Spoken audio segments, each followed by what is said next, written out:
Bonjour à tous. Aujourd'hui, on est le vendredi 22 mai 2026 et notre cher ami, notre frère Stanislav Krapivnik est avec nous. Bienvenue à nouveau, Stanislav. Toujours un plaisir.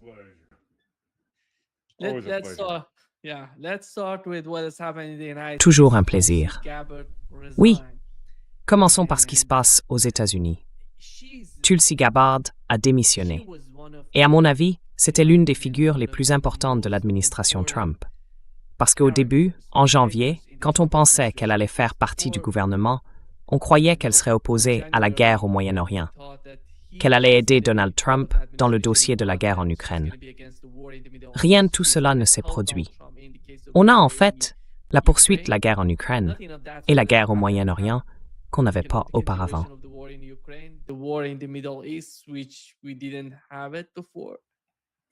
Et elle n'a rien fait. Elle était opposée, vous savez, à l'envoi de forces américaines supplémentaires au Moyen-Orient, notamment en Syrie et sur les problèmes liés à la Syrie. Elle défendait le retrait des troupes de Syrie. Plus de guerre au Moyen-Orient, c'était son message. Mais on ne l'a pas beaucoup entendu quand la guerre contre l'Iran a commencé. Et maintenant, si vous vous souvenez, l'administration Trump, la Maison-Blanche, d'ailleurs, sauf erreur, il y a environ un mois, avait annoncé qu'elle devait démissionner avant les élections de mi-mandat. Et aujourd'hui, tout à coup, on apprend qu'elle a effectivement démissionné.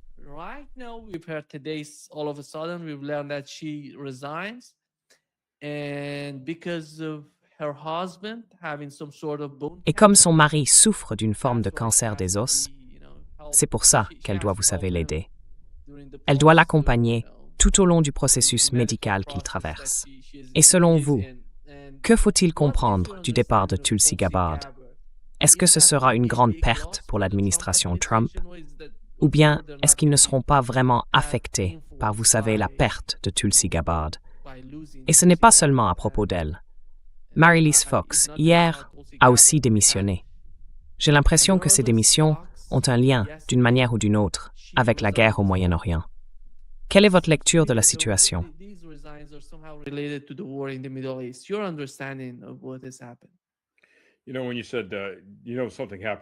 Tu sais, quand on dit qu'il s'est passé quelque chose en Amérique, c'est un peu comme « Ouais, d'accord, mais à quelle heure cette fois? Il se passe toujours quelque chose là-bas. » C'est un peu comme ce déraillement sans fin qu'est l'Amérique moderne. Il y avait une prédiction disant que la plupart des gens arrivés avec Trump ne seraient plus là à la fin de l'année. Bon, beaucoup ont tenu jusqu'à la fin de l'année, mais maintenant, ils tombent les uns après les autres. Et Trump se débarrasse de pas mal de gens autour de lui. Et en plus, il le fait en vrai tyran. On l'a vu avec Kent. Maintenant, il y a des enquêtes sur Kent juste parce qu'il a dit la vérité. Et Kent est parti. Et Trump, lui, parle mal de ses anciens collaborateurs aussi, tu vois, une fois qu'ils sont partis.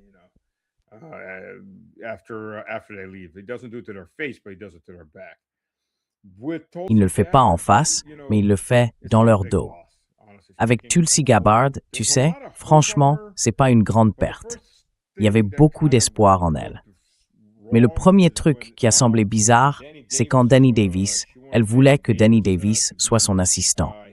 Et comme il a refusé de se plier au lobby israélien, eh bien c'était fini.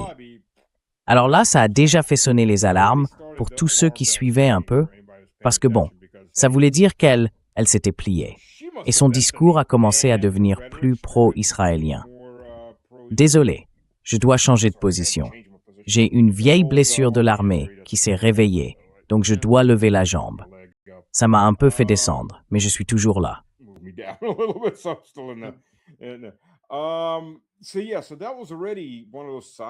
Oui, c'était déjà un de ces signes. Mais elle restait opposée à la guerre en Iran et elle a témoigné devant le Congrès en disant que l'Iran ne cherchait pas à fabriquer d'armes nucléaires. À ce moment-là, elle s'est fait rabrouer. Et ensuite, elle s'est effacée. Elle est devenue une sorte de figurante. Alors pour comprendre Tulsi Gabbard, il faut savoir qu'elle était une étoile montante du Parti démocrate jusqu'à ce qu'elle se brouille avec lui. Elle est ensuite passée du côté républicain. Si elle s'était simplement contentée de rester sénatrice ou quelque chose dans ce genre, ce serait une chose. Mais aujourd'hui, elle fait partie de l'administration Trump.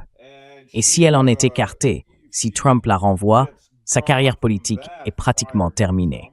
Elle n'a plus vraiment de camp.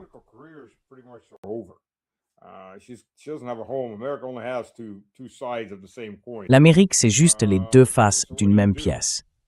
Alors, qu'est-ce qu'on fait? Eh bien, elle est un peu devenue invisible. Plus personne ne l'entendait. Il y avait même des gens qui affichaient de faux posters de Tulsi Gabbard, du genre « Vous avez vu cette femme? Elle a disparu de la Maison-Blanche depuis des semaines. » Et le plus triste, c'est tout l'espoir qu'on avait mis en elle, tout ce qu'elle aurait pu accomplir.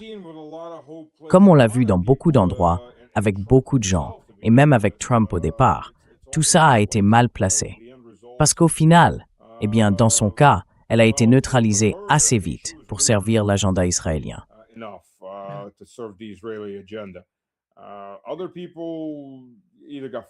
D'autres personnes ont soit été virées, soit sont parties, soit n'ont jamais vraiment changé de camp. Elles ont toujours suivi l'agenda israélien ou néoconservateur, et elles faisaient juste semblant. Et ça inclut Trump lui-même. Vous savez, Trump, c'est la plus grande déception pour la plupart des gens, tout simplement. On voit bien que certains essayent encore de lui trouver des excuses. Ils essayent de le défendre. Et puis avec le temps, beaucoup ont arrêté. Mais certains continuent. La plupart des vrais partisans de MAGA sont partis. Parce qu'en réalité, ils n'étaient pas vraiment MAGA. Ce qui reste, c'est le noyau dur de MAGA, ou peut-être même MIDGA. Make Trump Great Again. Ce sont ses fans inconditionnels, ceux qui lui vouent un culte. Ce sont les gens qui ont acheté des pièces Trump, dont la valeur a chuté de 96% par rapport à leur pic.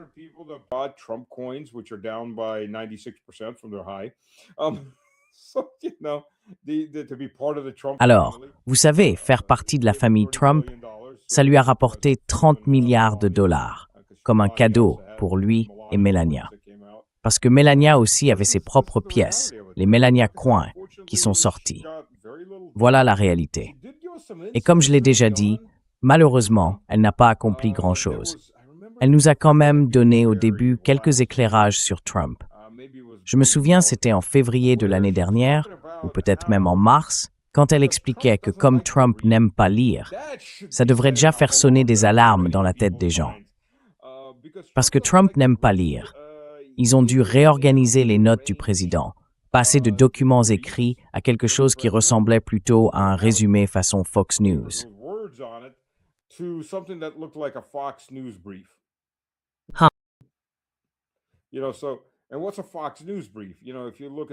Et c'est quoi, un résumé Fox News? Si vous regardez Fox News, CNN ou n'importe lequel de ces trucs, au mieux, et je ne parle même pas de propagande, je parle juste de la valeur de l'information. Au mieux, on effleure à peine la surface d'un sujet. Il vous balance des gros titres qui sonnent fort, il gratte un peu la couche du dessus, et au final, vous savez juste assez pour ne rien savoir. Vous savez juste assez pour que votre opinion soit façonnée par quelqu'un d'autre. Et quand c'est ce genre de résumé que reçoit le président des États-Unis sur les grands dossiers, là franchement, c'est grave. Très grave. Surtout pour un homme comme Trump, qui, soyons honnêtes, ne connaît pas grand-chose à la plupart des affaires internationales. Et l'économie, il n'y comprend absolument rien. Ça, on le sait. Et tous les idiots qui l'ont cru quand il disait que les méchants industriels, pourquoi méchants, je ne sais pas trop, allaient payer les droits de douane. Eh bien non. Mais vous savez, la majorité des Américains l'ont cru. Et c'est juste un exemple.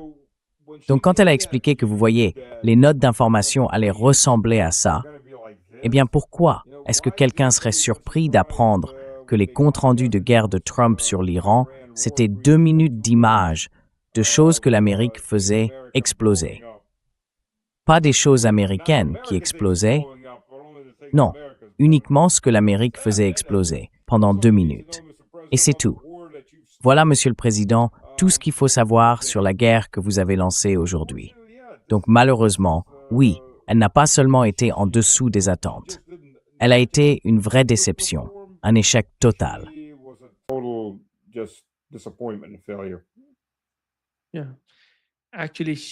Oui. En fait, elle nous avait fait un briefing. Tu te souviens, un briefing sur l'Iran et le programme nucléaire. Et elle avait dit, il n'y avait aucun signe que l'Iran cherchait à se doter de l'arme nucléaire.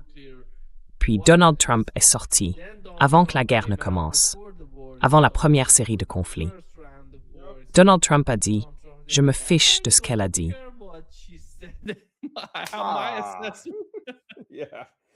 Ouais, viens ici, Tulsi. Viens, retourne dans le placard.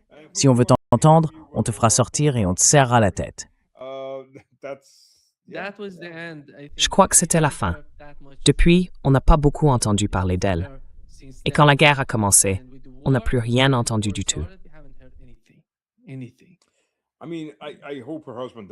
Je veux dire, j'espère que son mari n'a pas le cancer. Le cancer des os, enfin n'importe quel cancer, c'est vraiment terrible. Mais le cancer des os, c'est l'un des pires. Et vous savez, je prie pour que tout se passe bien pour elle. Mais en tant que membre du gouvernement, c'est une déception totale. Vraiment une déception totale. Mais quand on fait partie d'une administration comme celle de Trump, qu'est-ce qu'on peut faire d'autre?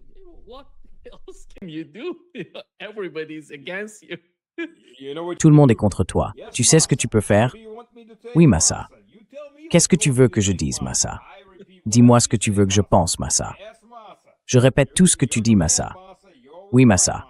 C'est toi le chef, Massa. T'as toujours raison, Massa. Voilà, c'est comme ça qu'on survit dans l'administration Trump. Exactement, son ego.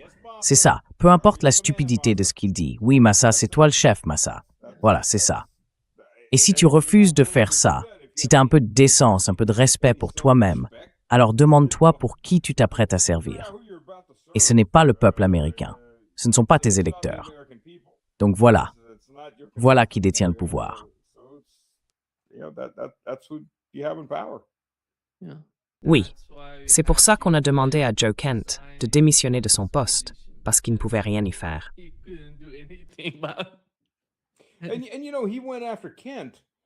Et tu sais, il s'en est pris à Kent. La femme de Kent, qui bossait à la CIA, elle est morte à cause des hommes du bourreau Gelani. Et d'ailleurs, Trump a dit fièrement, « C'est mon gars, c'est moi qui l'ai mis au pouvoir. » Tu vois, ce type-là, celui qui nage dans le sang, du sang chrétien, du sang sacré, du sang pur. Celui dont on a des photos en train de tuer d'ailleurs des Américains, en train de décapiter des femmes et des enfants. Il n'était pas vraiment timide devant la caméra, hein. Et maintenant, il joue au basket avec le commandement du CENTCOM. Ouais. Il y a seulement 2 jours, il a reçu 2 refaits en cadeau spécial de la part de Donald Trump. L'enfant de la mort, l'odeur d'un enfant mort, d'une femme morte. Tu vois quelque chose comme ça, tu sais, un corps en décomposition. C'est comme ça que la réalité se dit. Oui, vous savez, ma question c'était, après sa visite à l'administration Trump, est-ce que Trump a lavé le sang des petits-enfants de ses mains ou est-ce qu'il l'a léché?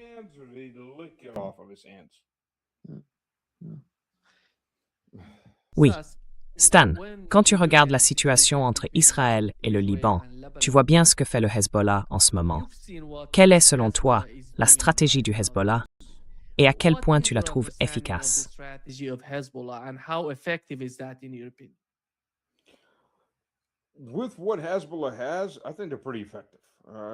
Avec ce que possède le Hezbollah, je pense qu'ils sont plutôt efficaces. Israël veut nettoyer la terre, la vider complètement. Les soutiens sionistes israéliens en Occident sont là pour s'assurer qu'ils y parviennent. Apple d'ailleurs. Apple Maps. Ethan Levins, si vous voyez qui c'est, j'en parlais avec lui. C'est lui qui a été le premier à remarquer et à publier que Apple Maps avait effacé toutes les localités libanaises du sud du Liban, sauf Tyr. Vous savez, des villages vieux de 3000 ans, tous leurs noms ont disparu parce qu'ils se préparent à les remplacer par des noms israéliens. Et Israël ne cherche pas seulement à tuer ceux qui restent, ceux qui n'ont pas encore fui, et à continuer de les frapper même après leur départ. Israël essaye d'effacer toute trace, prouvant que ces gens ont un jour existé.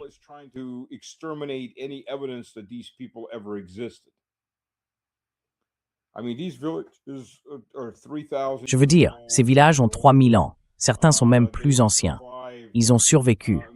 Une grande partie de leur population a été massacrée à plusieurs reprises, à cause des différentes vagues d'envahisseurs ou des guerres. Mais les villages, eux, ont tenu bon. Les gens sont revenus, ils les ont repeuplés. Tyr, par exemple, c'est une ville qui a quoi? 4500, peut-être 5000 ans, quelque chose comme ça. Alexandre le Grand a littéralement fait construire un pont depuis le continent jusqu'à la ville d'origine de Tyr, qui était une île. On a énormément de preuves, des preuves archéologiques qui montrent à quel point cette ville est ancienne. Et là, les Israéliens leur ont donné l'ordre de partir. Autrement dit, ils disent à un peuple souverain, à une nation souveraine, « Vous devez partir ».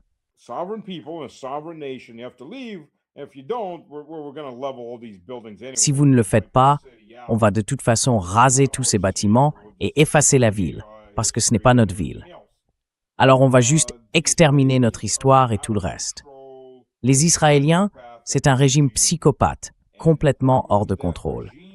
Et le problème avec ce régime, c'est que remplacer Netanyahou rendrait les choses encore pires. C'est ça, la folie dans laquelle vous vivez. Vous savez, il y a peut-être 20-30% de la population qui est contre tout ça. 70, peut-être 80%, quelque part entre les deux, soutiennent tout ça. Et ils en veulent encore plus. Ils veulent plus de meurtres. Ils veulent plus de génocide. Ils veulent plus de viols de prisonniers. Ils veulent plus de pendaisons. Ils veulent plus d'organes arrachés.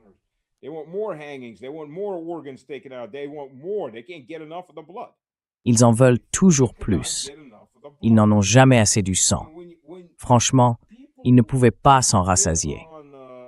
Je veux dire, quand des gens s'installent sur des buttes herbeuses pour pique-niquer en regardant d'autres se faire tuer, quand des colons emmènent leurs enfants sur des bateaux, qu'ils longent la bande de Gaza la nuit en regardant Gaza se faire détruire, et qu'ils disent à leurs enfants, « C'est ici que vous vivrez, dès qu'on se sera débarrassé de cette vermine. » Et ce n'est pas une supposition. C'est filmé. Ils le publient sur Internet, fièrement. Donc ce n'est pas quelque chose que, vous savez, Stas aurait inventé, comme s'il était fou. Ce sont des vidéos, leurs propres vidéos.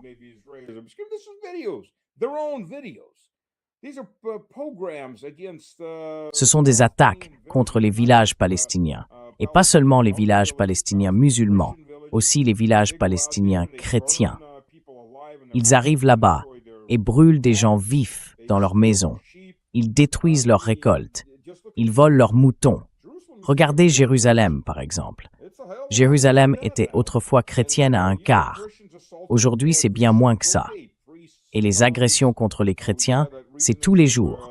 Des prêtres, des religieuses. On a eu récemment cet incident où une sœur a été poussée et frappée par un de ces déséquilibrés. Franchement, c'est le signe d'une société très malade. Et Dieu nous en garde. Dans cette société, si vous êtes un chrétien oriental, un juif traditionnel, quelqu'un du pays, qui vivait là bien avant l'arrivée de ceux venus d'Europe.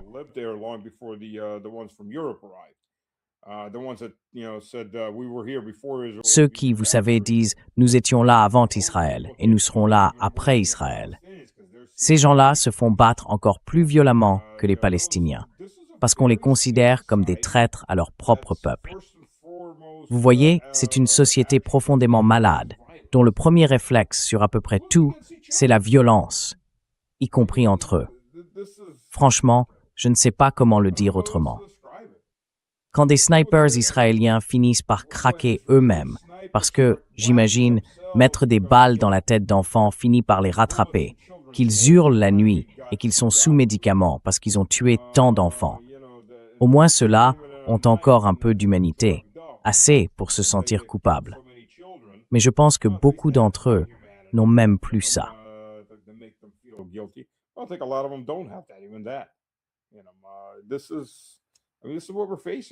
Voilà ce à quoi nous faisons face.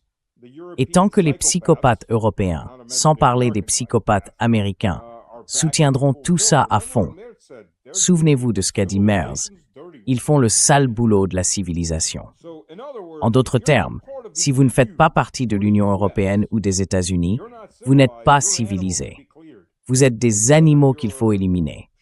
Que vous soyez chiite, sunnite, orthodoxe, bouddhiste ou quoi que ce soit d'autre, vous êtes juste des animaux à éliminer. C'est le message que tout le monde aurait dû entendre. Le reste de l'humanité aurait dû l'entendre. Ces psychopathes n'en ont pas fini. On a déjà cassé les dents de leurs grands-pères quand ils sont venus la dernière fois, la peste brune, et la peste brune revient.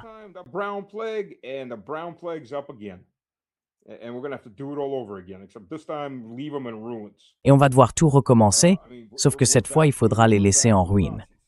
Je veux dire, on en revient aux nazis. Sauf que bon, les juifs sionistes, eux, font maintenant partie du club. Donc oui, on en revient aux nazis. Et l'Europe? Enfin, il y a une raison pour laquelle les États-Unis ont déclassifié leurs archives sur les Allemands qu'ils avaient récupérées en Allemagne. Sur les Allemands, sur leurs origines, depuis les années 40, le début des années 40, qui avait un grand-père dans la SS ou la Gestapo, tout ça. Et maintenant, ils ont ouvert tout ça. C'est pour normaliser, pour la population allemande. Allez, regardez qui était votre grand-père. Oui, il était nazi. Vous voyez, c'est pas grave. Les nazis, c'est bien, redevenez nazis. Et ils font ça exprès. C'est partout en Occident. Ça imprègne tout l'Occident.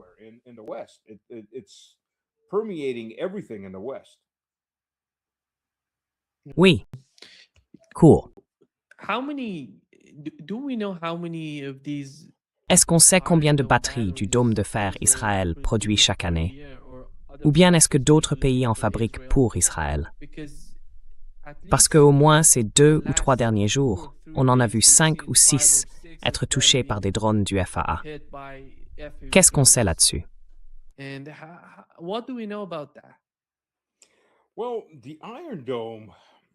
Eh bien, le dôme de fer ne peut pas arrêter les missiles balistiques. Il n'est pas conçu pour ça. Il peut intercepter des drones, surtout des drones de type Shahed 1. Ils sont assez lents et ils font beaucoup de bruit. Les modèles plus récents de Shahed sont basés sur les Geran russes. Je ne pense pas qu'ils puissent les arrêter. Ils volent plus haut, ils sont bien plus rapides, et je ne parle même pas des Geran 3, ceux qui sont à réaction. Contre ceux-là, il ne peut vraiment rien faire, surtout qu'ils manœuvrent. Mais les versions plus anciennes, les toutes premières, oui, elles étaient assez lentes. Cela dit, elles ont quand même détruit des systèmes radars américains qui valent un demi-milliard de dollars. Alors, si on parle de rentabilité, le pilote de ce drone-là méritait sans doute une prime du gouvernement iranien.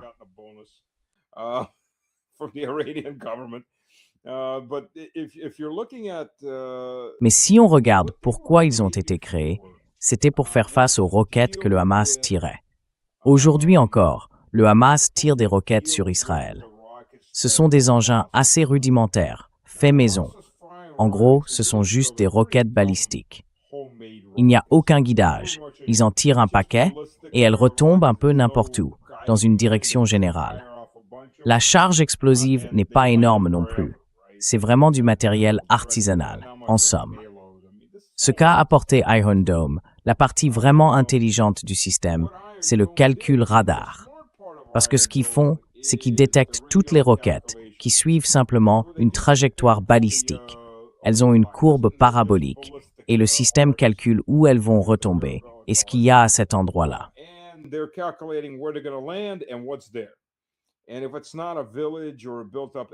Et si ce n'est pas un village, une zone habitée ou une base, ils laissent simplement passer. Peut-être qu'il y a 1 ou 2 maisons dans le coin, mais ça ne vaut pas le coup de tirer. C'est trop cher. Par contre, si quelque chose se dirige vers un village ou une base, là, ils commencent à tirer. Et ils étaient sacrément efficaces contre ce genre d'armes. L'Iran tire des missiles balistiques. Les PAC-3 ont du mal à gérer les missiles balistiques. Et les PAC-2 ne sont même pas conçus pour ça. On a vu des PAC-2, donc les Patriot PAC-2, tirer parfois jusqu'à 7 ou 8 missiles, et le missile balistique passe tout droit sans être touché, avant d'exploser quelque part.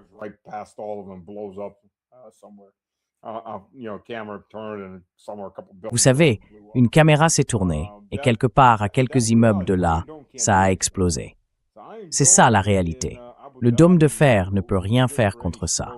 Alors oui, un dôme de fer à Abu Dhabi serait utile contre des drones lents ou peut-être contre des missiles de croisière très lents. Mais même ça, c'est discutable. Bref, il est là. Une partie des composants des missiles est fabriquée aux États-Unis, une autre en Israël, mais en ce moment, il manque pas mal de munitions. Ils ne peuvent pas en produire énormément, ni très vite. Donc, n'importe quel système peut être submergé. Et oui, vous avez raison. J'ai d'ailleurs une de ces vidéos que je vais inclure dans ma mise à jour, que je vais enregistrer juste après ça, où l'un de ces dômes de fer est détruit, l'un des lanceurs touché par un drone FPV.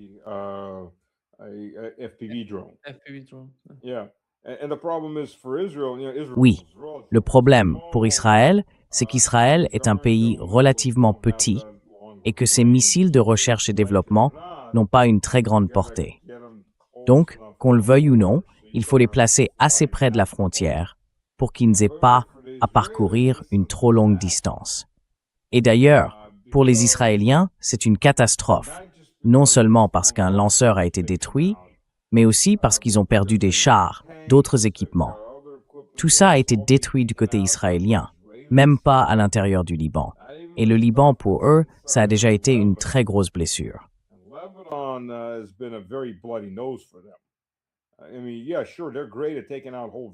Je veux dire, oui, bien sûr, ils sont très forts pour raser des villages entiers, surtout quand il n'y a personne dedans, faire tout sauter, tout démolir, ou balancer des bombes de près d'une tonne sur des immeubles de 10 étages pour éliminer tout le monde à l'intérieur. Ah ça, ils savent faire. Mais combattre en face à face, ou pire, drone contre drone, avec le Hezbollah, ça a été un désastre total pour les Israéliens. On verra bien comment ça évolue, combien de temps ils pourront continuer à encaisser. Mais en ce moment, franchement, ils sont enragés. Ils ont goûté au sang. On l'a bien vu avec la dernière flottille de la liberté. Oui.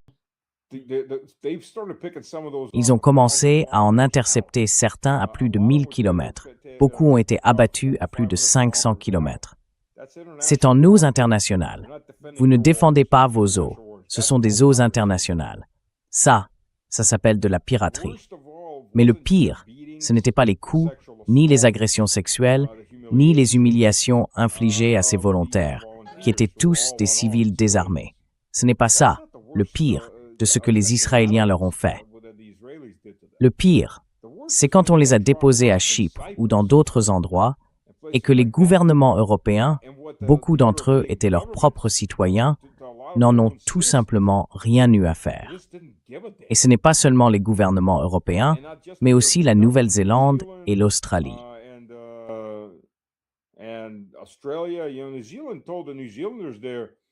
La Nouvelle-Zélande a dit aux Néo-Zélandais qui étaient là-bas, ces gens ont été dépouillés de leurs papiers, dépouillés de leur argent. Et le gouvernement néo-zélandais leur a répondu, c'est votre problème, pas le nôtre. Débrouillez-vous comme vous pouvez.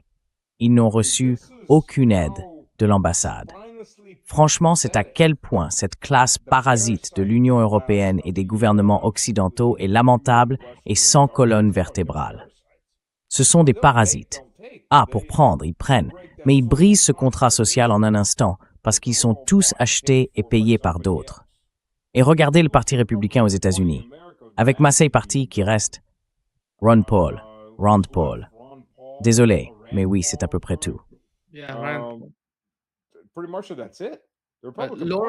Laura Loomer a dit aujourd'hui que ce serait lui, le prochain sur la liste, qu'ils allaient s'en prendre à lui. Bien sûr que oui. Le Parti républicain doit aller de l'avant, et les démocrates ne sont pas très loin derrière. Ils en sont à environ 80%. Le Parti républicain, lui, est à 99,9%. Autant dire qu'il pourrait s'enregistrer comme agent étranger en vertu de la loi sur l'enregistrement des agents étrangers de 1948, parce qu'ils agissent comme un agent étranger.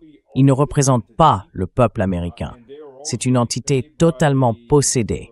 Et ils sont tous payés par des gens liés à un gouvernement étranger. Ils représentent ce gouvernement étranger. Je veux dire, Ted Cruz l'a dit clairement chez Tucker. Je voulais être le meilleur défenseur. Je voulais aller au Sénat. Je voulais être le meilleur défenseur d'Israël au Sénat. Pas du peuple du Texas qui a élu ce parasite, mais du gouvernement israélien.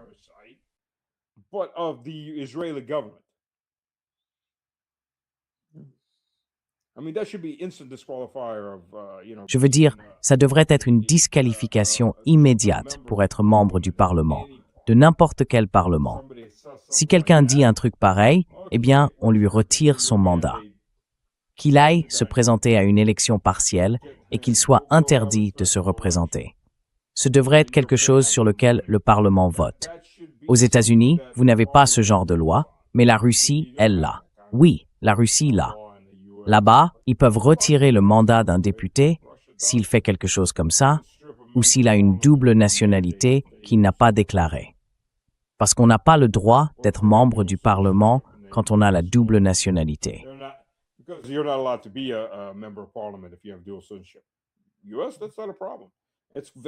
Aux États-Unis, c'est pas un problème. Mais il est très discutable de savoir combien de ces personnes ont la double nationalité avec Israël. Si vous êtes citoyen et que votre État l'autorise, pas de souci. Mais si vous entrez en politique, vous ne pouvez pas avoir une double loyauté. Je pense à la personne qui remplace Tulsi Gabbard. Je ne sais pas s'il est israélien ou... Enfin, je n'en sais rien. Il s'appelle Aaron Lucas, si je ne me trompe pas. Autant dire qu'il est israélien. Au fond, qu'est-ce que ça change? Oui, ça change rien. Au bout du compte, il possède Donald Trump.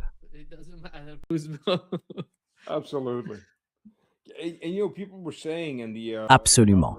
Et vous savez, dans la salle des opérations, les gens disaient que quand Netanyahou arrivait, il s'asseyait en bout de table et Trump, lui, prenait une place sur le côté. Oui, c'était clair. Très, très clair.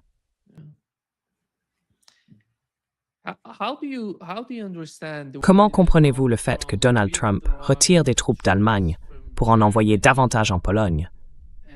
Qu'est-ce que ça signifie exactement? Et quelle est la position de la Russie à ce sujet?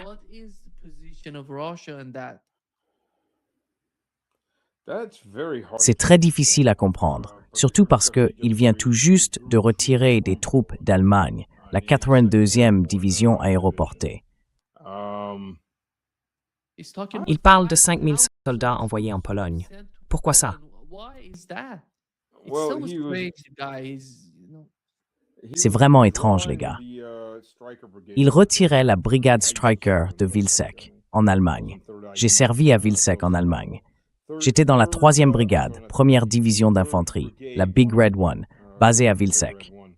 Franchement, c'est difficile de comprendre ce qu'il fait, et s'il va vraiment aller jusqu'au bout. D'un autre côté, la Pologne veut être la plus grande prostituée de l'Amérique, parmi toutes les autres prostituées de l'Amérique.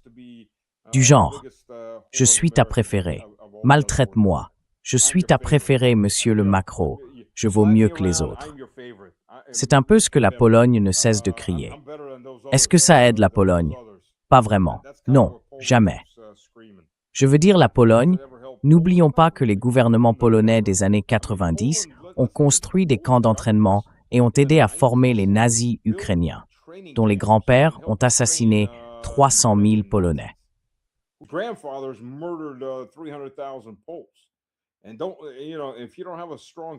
Et si vous n'avez pas le cœur bien accroché, ne regardez pas les photos d'archives qu'ils ont prises, parce que les nazis aimaient photographier leurs victimes. Peu importe qu'ils soient allemands, ukrainiens, italiens, hongrois, juifs ou juifs sionistes. C'est la même chose. C'est la même maladie mentale. Ils adoraient prendre des photos de leurs victimes. Je ne sais pas pourquoi, mais c'est comme ça. Et si vous ne supportez pas ce genre d'atrocité, ne regardez pas les photos d'archives qui montrent comment ils ont massacré les gens, la population polonaise de cette région.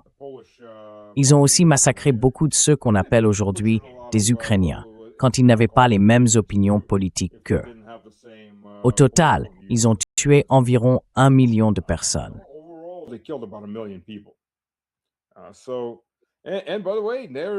Alors, et d'ailleurs, le Canada renvoie les dépouilles de ces différents nazis ukrainiens pour qu'ils soient enterrés lors d'une grande cérémonie commémorative dans un grand parc mémorial à l'extérieur de Kiev. En gros, ils ramènent les nazis chez eux. Vous savez, la Pologne, les Polonais. Je ne comprends pas pourquoi ils continuent à voter pour ces idiots au gouvernement, ceux qu'ils ont depuis 30 ans. Ils ne représentent pas leurs intérêts. La Pologne ne s'en sort pas mieux qu'avant. Certainement pas la population. Et en plus, ils nourrissent les nazis qui, soit dit en passant, détestent les Polonais presque autant qu'ils nous détestent, nous les Russes. Vous savez, même si vous espérez qu'ils meurent tous sur le champ de bataille, ça ne réglera pas le problème. Ce n'est jamais aussi simple. Donc, je ne sais pas. La Pologne suit une trajectoire d'autodestruction politique depuis 30 ans, et on ne dirait pas qu'elle va en sortir.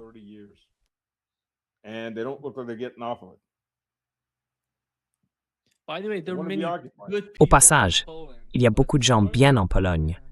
Mais la direction, ceux qui tiennent les rênes, comme Sikorski, comme le président, ce sont des personnes problématiques, très liées aux néoconservateurs aux États-Unis. Sikorski, autrement dit M. Applebaum. Oui, Sikorski est citoyen britannique. Son fils sert dans l'armée américaine. Oui. C'est un citoyen binational et c'est le ministre des Affaires étrangères de la Pologne.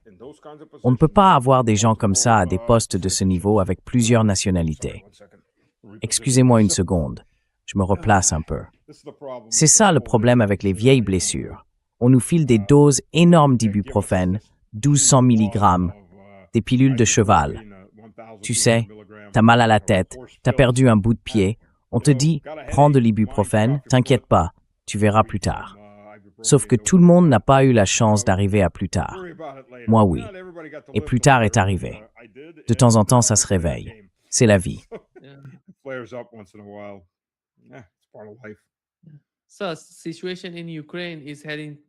Donc, la situation en Ukraine se dirige vers une escalade, vous voyez. D'après ce que j'ai vu et entendu jusqu'à présent, il y a beaucoup de pression sur Vladimir Poutine à cause de l'attaque contre ce dortoir universitaire en Russie, une attaque de drones ukrainiens contre des civils. Et comment tout cela va-t-il se répercuter sur l'Ukraine? Quelle serait la réponse de la Russie?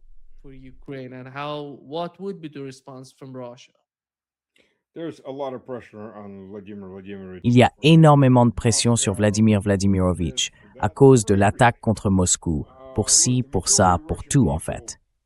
Écoutez, la majorité des Russes, oui, ils veulent que cette guerre se termine. Mais ils veulent qu'elle se termine avec Kiev rasé, Zelensky brûlant sur un bûcher et les autres avec leurs têtes plantées sur des pics.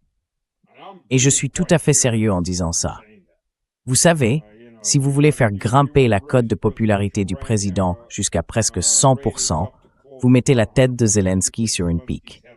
Et je le répète, je suis sérieux. Le peuple russe veut du sang. Ils veulent vraiment du sang.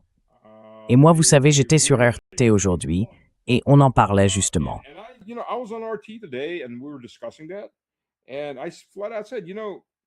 Et j'ai dit, vous savez, si j'allais voir mon voisin et que je lui disais, je veux que tu tues mon autre voisin, et que je le formais, que je lui mettais une arme chargée dans la main et que je le poussais à aller tirer sur cet autre voisin, eh bien, devant n'importe quel tribunal, je serais tout aussi coupable de ce meurtre que celui qui a appuyé sur la gâchette. Donc, en suivant cette logique, ces parasites qui siègent en Europe, cette élite européenne, sont des assassins de masse, tout aussi coupables de chacun de ces crimes que l'opérateur ukrainien de drone qui a envoyé ce drone sur un dortoir où vivaient des jeunes de 17-18 ans, des étudiants de première année. Merkel est tout aussi coupable d'ailleurs, parce qu'elle a contribué à mettre tout ça en place, à préparer le terrain. Donc elle n'est pas innocente dans cette affaire. Hollande non plus.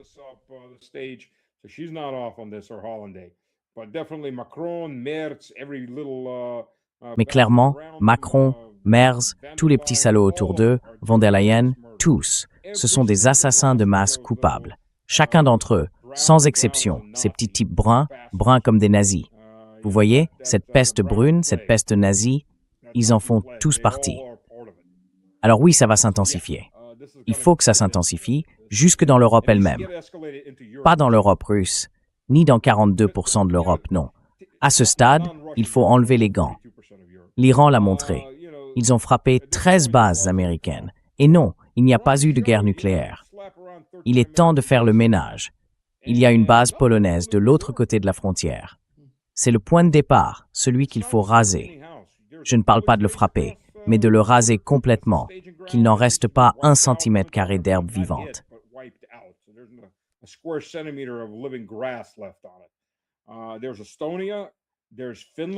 Il y a l'Estonie, il y a la Finlande.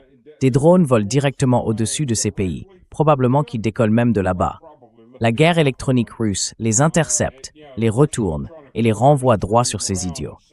Et la Finlande, tout à coup, dit que c'est entièrement la faute des méchants Russes. Oui, bien sûr. Parce que nous, on ne laisse pas les drones ukrainiens entrer dans notre pays. On utilise la guerre électronique. On inverse les coordonnées. On leur envoie de fausses données. Et le drone fait demi-tour et repart dans l'autre sens. Ou alors, on modifie juste son altitude pour qu'il s'écrase dans un champ. Mais on dirait que la Lettonie prévoit maintenant de laisser les Ukrainiens utiliser 5 bases. Eh bien, à ce moment-là, vous devenez un participant direct à cette guerre. Même si vous laissez simplement des drones ennemis, ou peu importe, traverser votre espace aérien sans essayer de les abattre, vous êtes désormais un participant direct à cette guerre. Ce n'est pas une guerre par procuration. Vous faites partie de cette guerre.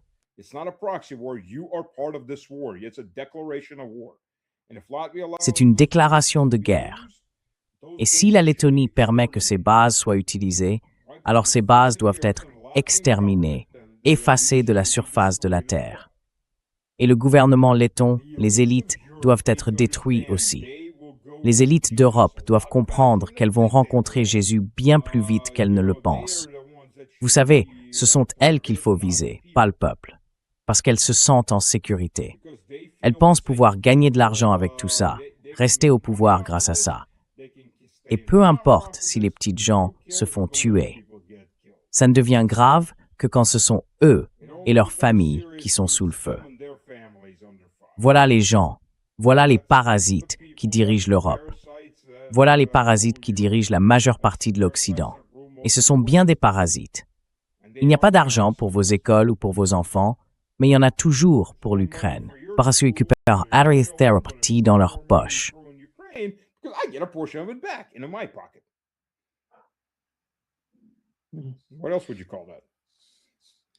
Comment voulez-vous appeler ça autrement? Est-ce qu'ils ont arrêté de parler avec les Russes?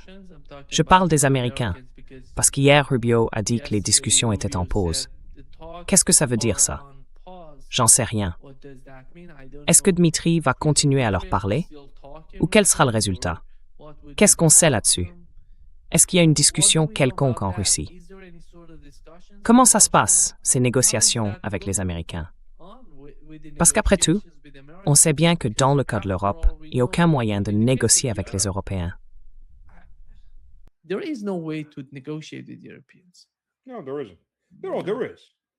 Non, il n'y en a pas. Si, il y en a.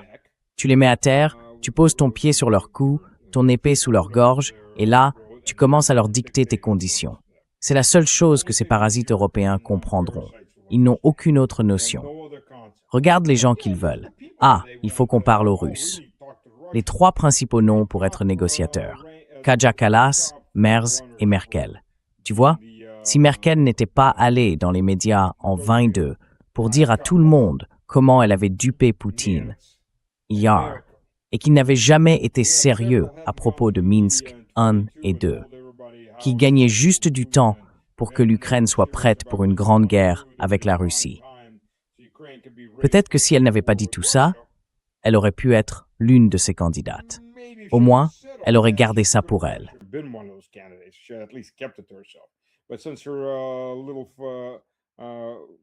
Mais comme son petit ego dégonflé avait besoin d'un nouveau coup de pouce, le fameux « regardez comme je suis intelligente », elle est allée dire ça. Franchement, qui est-ce qu'on peut encore croire sur quoi que ce soit? Qui, en Occident, est digne de confiance? Parmi ceux qui ont du pouvoir, à part Fico et peut-être, comment il s'appelait, le Tchèque, Babiš. En dehors de ces deux-là, qui reste-t-il à qui on peut faire confiance? Il n'y a absolument aucun dirigeant européen digne de confiance. Certainement pas au point de lui tourner le dos. Il te planterait un couteau dans le dos aussitôt. C'est ça, tout l'Occident. Et pour ce qui est des discussions avec Trump, oui, il lui parle. Mais moi, comme les Chinois d'ailleurs, personne ne fait confiance à Trump. Comment faire confiance à un homme qui change d'avis 5 fois dans la même journée?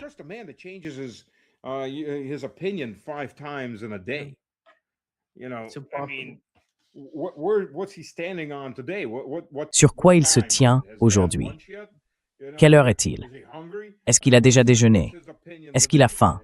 Quelle est son opinion aujourd'hui? Dieu seul le sait. Allez, on fait tourner la roulette. Voyons voir où on tombe aujourd'hui. Voilà, c'est ça, l'administration Trump. On ne peut pas faire confiance à cet homme. On ne peut faire confiance à personne autour de lui. On ne peut faire confiance à personne occupant un poste au gouvernement américain, y compris au Congrès. Il reste quoi? Une ou deux personnes rationnelles. Au moins du côté républicain, oui. Chez les démocrates, il en reste encore quelques-unes que leur propre parti n'a pas encore écartées.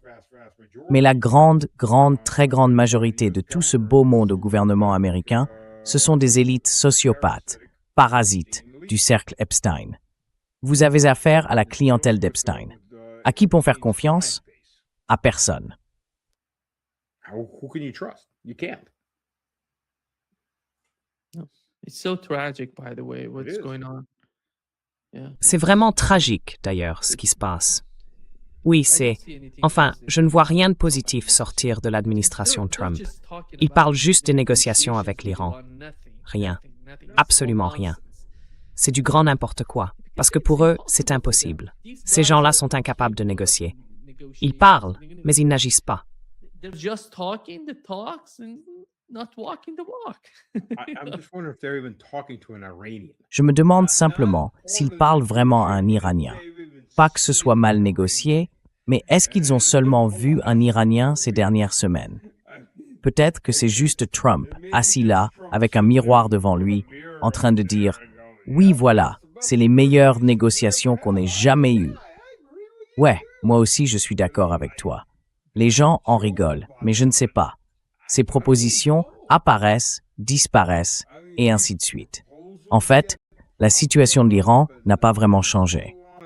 No, the guy is not, they're not Non, negotiating. ils ne négocient pas.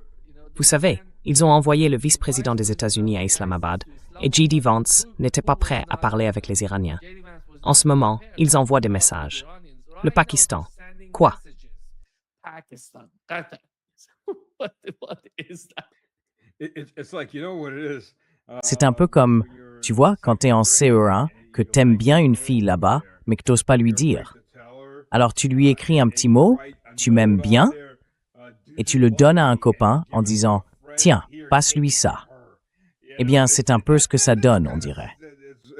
Silly.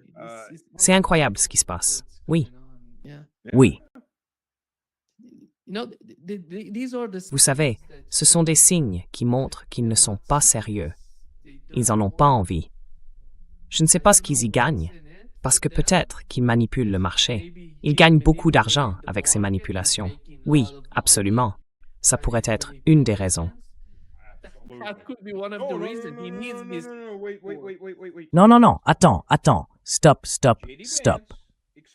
J.D. Vance a expliqué que Trump ne manipule pas le marché. Il a des gens qui s'occupent de ses placements pour lui. Il n'y a pas d'initié ici. Aucun initié. Il a simplement des gens qui gèrent ses investissements. He has people that do his investments. Oui, il a dit que Donald Trump ne le faisait pas lui-même, mais qu'il avait des gens pour ça. Doing this, but he has people. Oh yeah. I mean, he's Ah oui. C'est un homme riche. Il a des gens pour gérer sa fortune, tu vois. et il est contre toute forme de corruption. Tu sais, t'as 30 minutes pour la position courte, et moi je me prépare à sortir, tu vois.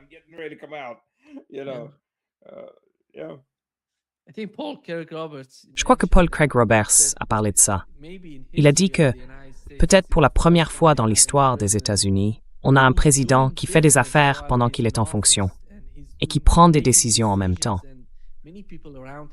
Et beaucoup de gens autour de lui savent très bien ce qui se passe.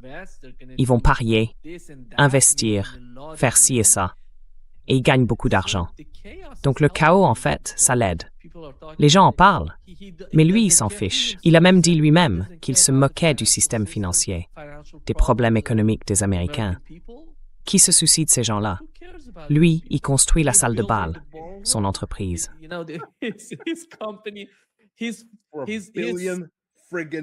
Pour $1 milliard de fichus dollars. $1 milliard. Je sais qu'il y a des bunkers sous cette salle de bal. Pour $1 milliard. Et il s'en vante. L'Américain moyen n'a même plus les moyens de payer l'essence pour sa voiture, encore moins de la viande. Et ce type, lui, sans arrêt, c'est $1 milliard. C'est pas de l'argent réel. C'est $1 milliard. C'est juste que ses fils fabriquent des armes, des missiles.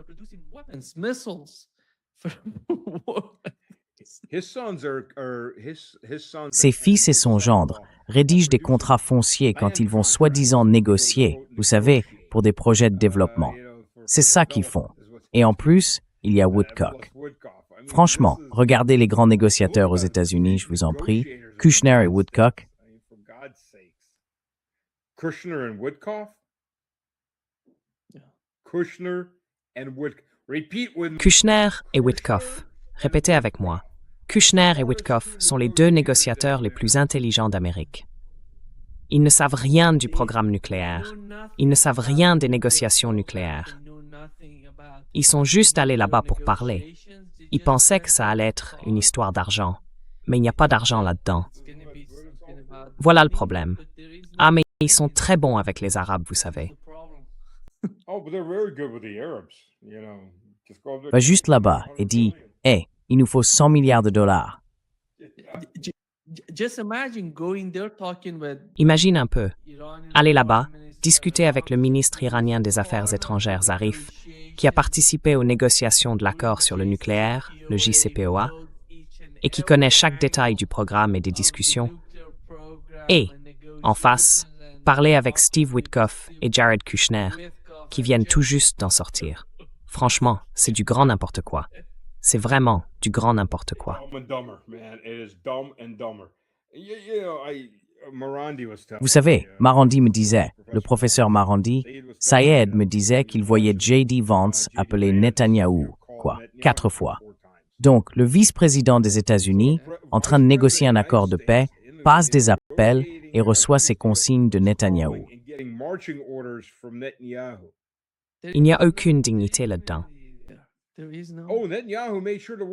Ah, et puis Netanyahou a bien fait en sorte que le monde entier soit au courant. Franchement, c'est une mise en scène pour humilier. Pour te remettre à ta place, petit monsieur Vance. C'est moi le patron. Tu vois? C'est moi le patron. C'est absurde. Mais bon, quand le Parti républicain agit comme un agent étranger,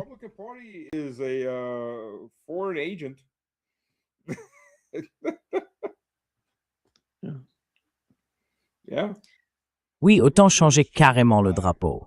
Au minimum, qu'ils mettent le drapeau israélien à côté de celui des États-Unis à la Maison-Blanche, ou même au-dessus.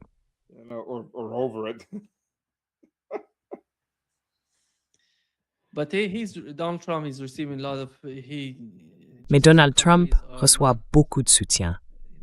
Les pays du Golfe ne sont pas dans une bonne situation en ce moment. Ils souffrent beaucoup. Leurs économies se contractent. Ils n'arrivent plus à vendre leur pétrole, leur gaz, leurs engrais. C'est pour ça que je pense que Donald Trump, au moins, fait semblant de vouloir mettre fin à la guerre, au moins en apparence. Mais ça n'arrivera pas. Pas de sitôt.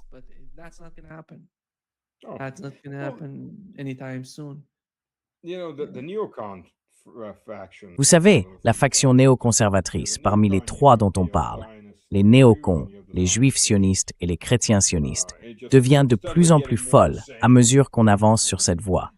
Les néocons, eux, sont simplement cupides.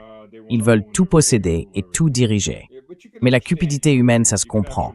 On peut même négocier avec la cupidité humaine. Et Kagan a publié ce deuxième article. En gros, ils ont eu la guerre qu'ils voulaient. Non, mais elle ne s'est pas du tout déroulée comme ils l'imaginaient. Et si quelqu'un avait réfléchi logiquement, pas seulement aux capacités de première frappe, mais aussi à une guerre longue et prolongée, ce qui inclut dans ce cas la production de munitions, bien sûr, eh bien, si quelqu'un avait vraiment regardé ça, il ne serait jamais parti en guerre. Oui, ils ne seraient jamais entrés dans ce conflit. Mais ils l'ont fait parce qu'ils pariaient tous sur une opération de 3 jours. Et c'est fini. Ce qui est incroyable, parce qu'ils avaient déjà tenté quelque chose de similaire, mais de façon bien plus efficace. Ils ont essayé et réussi à éliminer une grande partie de la direction iranienne en juillet. Et quels ont été les résultats? Oui, exactement. Alors pourquoi penser que répéter ça dans un cadre beaucoup plus restreint donnerait un meilleur résultat? Pourtant, ils ont tout misé sur un exercice de 3 jours.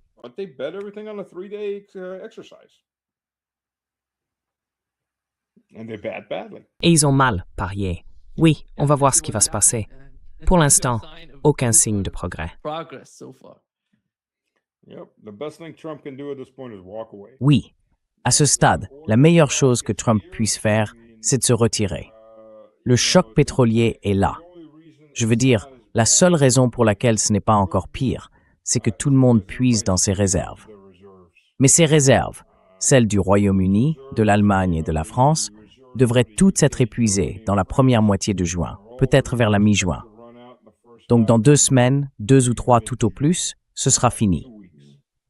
Ils achètent le pétrole américain. Enfin, quand les troupes, oui, tous ces navires arrivent, tous ces tankers, pour acheter du pétrole. Les États-Unis ont accès à... Non, en fait, les États-Unis sont importateurs nets de pétrole. Ce que vous avez, ce sont vos réserves que vous êtes en train de déverser sur le marché.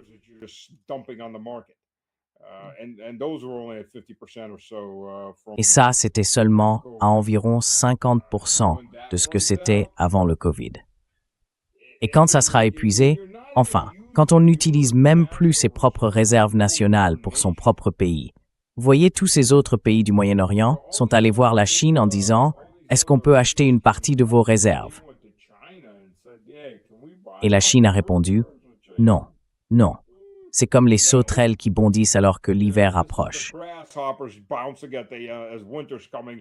Toc, toc, monsieur la fourmi, tu pourrais me donner un peu de nourriture? Non. Pourquoi vous n'avez pas constitué de réserve? Ah, vous pensiez que c'était pas nécessaire. Eh bien, nous, on l'a fait. Donc voilà. Au revoir. Débrouillez-vous comme vous pouvez. Mais les États-Unis, c'est tout le contraire. Les sauterelles peuvent rebondir. Bien sûr, c'est pas tout ce que tu veux. Ah, et tant pis pour les autres fourmis de ma fourmilière, elles n'en ont pas besoin. Donc à ce stade, si j'étais le peuple américain et que je comprenais un minimum d'économie, je commencerais à être vraiment inquiet et en colère. Le Pakistan est en train de le faire en ce moment, Seth. Le Pakistan.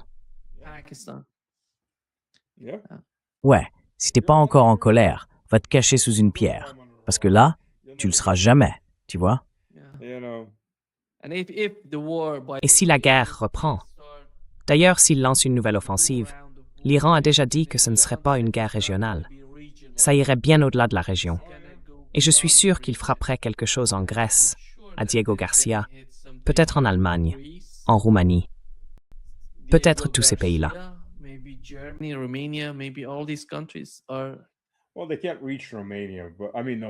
Eh bien, ils ne peuvent pas atteindre la Roumanie. Enfin, non, pardon. Ils ne peuvent pas atteindre l'Allemagne, mais ils peuvent atteindre la Roumanie. Il y a une grande base de l'OTAN là-bas, mais ça n'a pas besoin d'aller plus loin. Ça peut rester régional. Si on détruit la capacité électrique dans la plupart de ces pays, c'est fini. Vous voyez, il n'y a plus de guerre. Commençons simplement par ça. En ce moment, il fait 45-50 degrés. Au Koweït, ça monte jusqu'à 55. Vous savez, j'ai déjà connu la chaleur à 50 degrés. C'était au Kazakhstan. Le Kazakhstan, ces régions-là, l'ouest du Kazakhstan, le long de la mer Caspienne, monte à 50-55 degrés. La plupart du temps, c'est 40-45. Et puis l'hiver, c'est moins 30, bien sûr. On est un peu différent dans ces zones-là.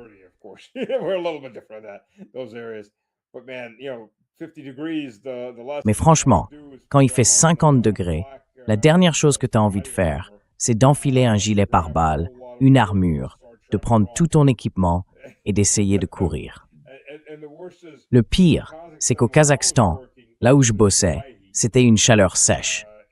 Mais dans ces zones-là, si tu veux prendre une île ou deux, ou peu importe, là c'est 100% d'humidité. Et avec ce genre de chaleur, tu vas avoir des coups de chaleur partout, sans même parler des balles ou des drones. Franchement, je ne sais pas ce que Trump a en tête. Je crois que personne ne le sait. En fait, je crois même que Trump ne sait pas ce que Trump pense. Non, il ne sait pas. C'est comme si tu tapais ça dans un ordi et que ça te sortait un message automatique. C'est Western. Des mots au hasard sont assemblés et on essaye de deviner quels seront les mots au hasard cette semaine ou même cette heure-ci. Je crois que quelque part, il y a un générateur automatique dans la tête de Trump qui fonctionne un peu comme ça. On en rit, mais enfin, on est dans une situation très dangereuse. Oui, on rit, mais c'est une tragédie. C'est une tragédie. Des gens sont en train de se faire tuer. Ces politiques sont en train de les tuer. Oui, on navigue dans des eaux extrêmement dangereuses. Oui, merci. Merci Esther d'être avec nous aujourd'hui. C'est un vrai plaisir. Toujours un plaisir. Désolé, je bougeais un peu. Je devais sans arrêt déplacer mon pied. Je comprends. Ça ira dans quelques jours. Oui, Merci. Certaines blessures, elles se rappellent à toi pendant longtemps, parfois même pour le reste de ta vie. à très bientôt. Oui, Santé. merci.